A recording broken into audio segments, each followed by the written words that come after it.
For our third episode of Rights in Focus, we are joined by Margot Wallström, former Minister for Foreign Affairs and Acting Deputy Prime Minister of Sweden from October 2014 to September 2019. Throughout her political and diplomatic career, Margot has been a long-time advocate of the rights and needs of women. In 2014, she made history as the world's first foreign minister to adopt a feminist foreign policy.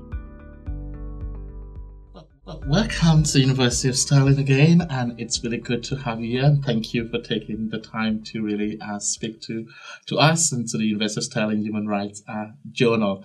But just to kick off, how do you feel today receiving this honorary award from the university? I feel great and humble, and I also am very grateful, and it's an honor to become an honorary doctor here. And I have enjoyed being here with everybody being so kind and generous, and the hospitality has been impressive. And so we feel, me and my husband, we feel really fantastic and grateful. Oh, that's great to hear. You've had a really extensive career as foreign minister, as deputy prime minister, also working in various roles at the European Commission, and also within the UN in a very, very important issue on sexual violence and armed conflict. When you look at your extensive career, what is the achievement you're most proud of? What a question. I don't know how to answer that. I think actually I'm most proud of, in life, I'm most proud of my children, I have to say now, my grandchildren. But I think to have been able to follow my convictions and my ideas has been amazing. And I, of course, think that it's with the help of so many people and my teams around me that I've been able to do this work, and of course to have been working also on the things that matter the most to people and to the world, for working for democracy, for environmental protection, all of those things, and of course also for the UN. That has been such an honor as well, and to do something meaningful, I think is what I'm proud of. Yeah. Your work establishing a feminist foreign policy, which has been adopted by many other countries as well, is really a really important one to talk a bit about. And I wonder what inspired you to really take that approach to that. I can tell you very clearly, because for 2 years I had this mission for the United Nations, and it was 2 years that gave me both, I would say, a heavier heart in a way, but also paradoxically more hope for the future, because it was really meeting with all those survivors of conflict-related sexual violence, a big majority women, and all of them saying that we don't want to be seen only as victims. We are also people who want to have an influence over our own lives and the lives of our families and where we live and our countries. So we want to be agents for change as well in our country. So, and they had so much to give and so much to pass on. So I thought that, there will never be peace in these countries unless women also have a seat at the negotiating table, that we continue to fight against impunity for these types of crimes. And it really made a deep impression on me, and I was convinced that I had to do something also as foreign minister, because if you want to work for peace and security and development in the world, you have to include the women. And this was really what I meant with this, that we need to have them involved in peace processes, because then we know that any agreement and deal will last longer and be more efficient, and women will bring more options onto the negotiating table. And I guess leading on from that, what would you say are the biggest challenges that women face today in the global context? What do you think we need to do to overcome those challenges? In so many places around the world, women still have to struggle so hard for even getting the very basic universal human rights, the right to education, the right to have a job, the right to vote, or to have to start a company or whatever.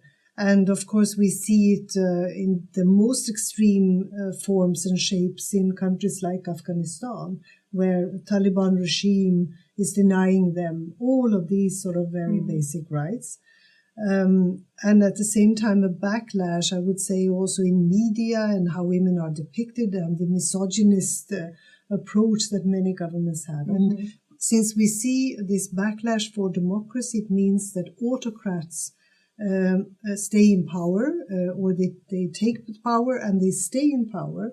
And often one of the first things they do is to introduce legislation that restricts women's rights, like the right to abortion or sexual and reproductive health and rights.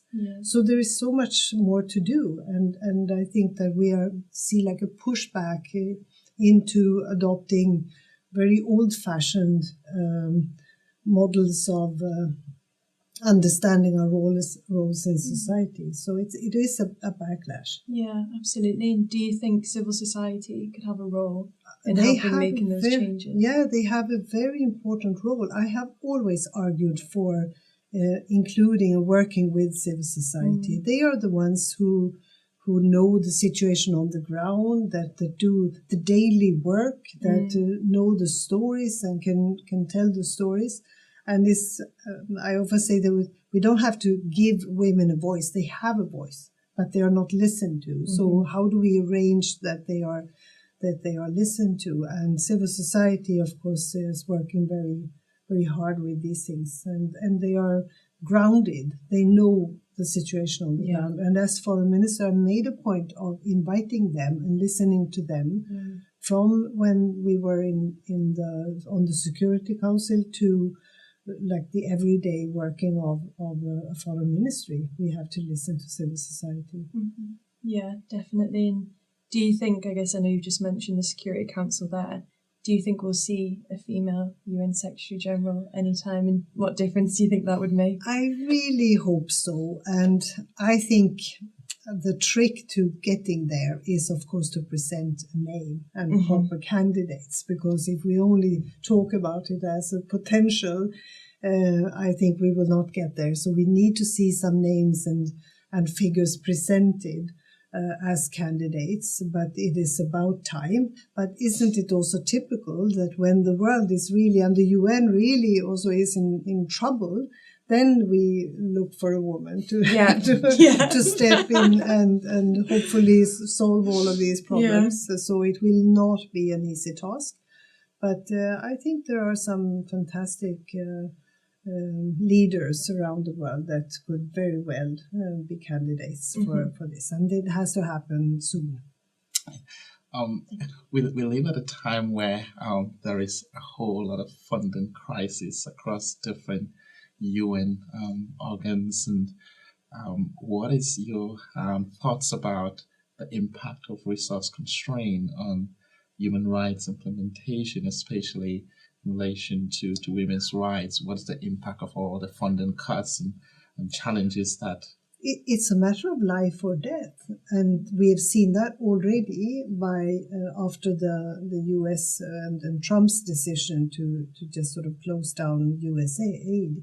And it means that people die because they cannot have access to AIDS medicine, for example, or a lot of other situations where these projects, that many of them very highly successful, are just closed down. So, of course, this affects the whole world, and especially the most vulnerable people who are in need of that kind of support and help. They are the ones who will suffer the most. So it's a very serious situation. Member states, so much money spent on buying military equipment right now and defense spending, and we never ask a question about what are they buying for all that money, but we have like a figure of 5% of GDP to this, not asking how, not getting a transparent picture of where it goes, and we find it difficult to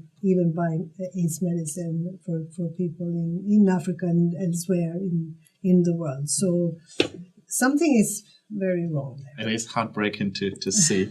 One of the things I really like about your speech today, yesterday at the graduation, was some of the advice you gave to the graduates and the attendees. I thought I put down a lot of different quotes that were really fascinating that you gave. I think one of the ones that stood really out to me was your quote around let your values be your backbone and continue to feed your imagination. I thought that was really a powerful quote and a message for the students and in the time that we also live in. If you were to look at the challenges that we face today, especially around women's rights, what sort of innovative approaches do you think will be needed, and what sort of values do people who engage in human rights work more broadly should have? When I formulated that piece of advice, it comes from the fact that I spent one summer to read every book and every piece of interesting literature that I could come by about those people that we look at as role models or idols and heroes, the ones that we really admire for what they have been doing. And I learned that most of them, it's not that they don't have fear. It's not that they don't feel fearful, but it's because they have a very strong inner moral compass. So they know and they have a clear idea about what is wrong and what is right. And they're willing, so despite being fearful, they will choose what they think is the right thing to do. So they are courageous, but not without being without fear. And I think this is important because most of us, we hesitate. Do we really dare to do that, to say that, to stand up, to choose something different or do something in a different way? And we have to remember that as long as we carry a strong sort of inner moral compass, I think it will lead us right. And I also think that we have to be innovative in the way we support and find ways to help human rights and all those that work for human rights. And I also gave that kind of advice to young diplomats. I told them, you have to be courageous. It will take more courage than ever to be also a diplomat. I think you will be put in front of very difficult situations in the future. So you will have to be courageous, be knowing where to go, and finding out where to go, and be able to do so. But also you need some patience. And to me, that's a very difficult thing. I am an impatient person, but you need some patience as well, because you will build relations, you will build a diplomatic path, and that can take time sometimes. And so you have to keep that patience as well, and know that this is the right path, even if I have to wait a little longer. But you're right that we have to figure out what is the modern way of, and that is maybe to do things for others, to find those contacts and find support in others, in groups or networks where you find strength. That is really helpful advice to see the way you think about the future. And I think that's exactly what we need. You need friends in whatever you do. Yeah. You need to know that you have allies, or you have others that might also criticize you or say that, well, maybe that's not the best idea. Well, maybe you choose this instead, and that will help you to grow as a person. And of course, women have fought so hard through history. They have fought for every step along the way. Every new reform, women have had to fight very hard, as women do now in Afghanistan, in Iran, in every place where they see that their rights are restricted. And how did it feel, obviously with your feminist foreign policy, being a woman coming into such a male-dominated space? What was that experience like for you?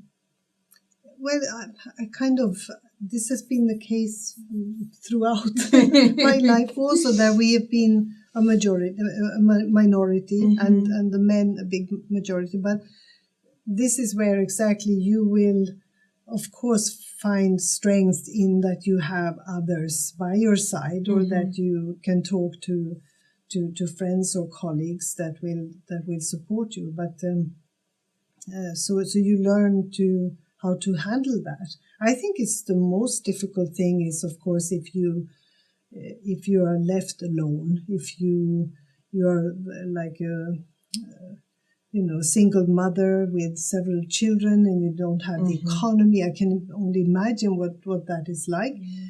I think that in a big bureaucracy like the European Commission, I think that the middle level was the most difficult. I mean, since I was a commissioner, everybody knew what that role entailed, and they knew my position, and they knew. But you have to separate what it is to be a manager and to be a leader. Because if you're a manager, that's a position. But if you're a leader, that's a relation. And to know the difference between those roles as well. So I think it's always a matter of finding friends and allies and those who can support you. Great. Now, we cannot finish up the interview today without thinking about our students on the Human Rights and Diplomacy program who are all thinking about a career in human rights in the future. If there was one advice you would give students who are engaging and thinking about working in the area of human rights and advocating for women's rights, what one advice would that be that you would want to leave with them? Only one advice. You can give two. No. I tried to put it in my thank you speech for this honorary doctorate. I put it like this: that you have to start mixing your selfies with doing something unselfish. And I think the minute that you start to care about something else, and you're not always at the center of attention, but do something for somebody else or something else, if you care about animals or the environment or just somebody else, a person or a context where you help others, I think that will always be an experience that will be both rich and teach you a lot, and that you will carry with you. So do many different things and read books and sort of be open-minded, because from that you will learn the most in life. Absolutely. No, thank you very much. Your voice is indeed a very important one for our students. It's an inspiration, your career, for them. And it was great to really see them engage with you earlier on today. So we thank you very much again for making the time to speak with us. And we do wish you the very best. Thank you so much. I am the most grateful here because I have been so well treated, and I've had wonderful meetings with everybody here at Stirling University, all the students that I met, and the leadership as well. And it's a true honor and such a pleasure to have been welcomed here at Stirling. I hope I can come back. We would love to have you back all again. The best. Thank you so much. Thank you. Thank you.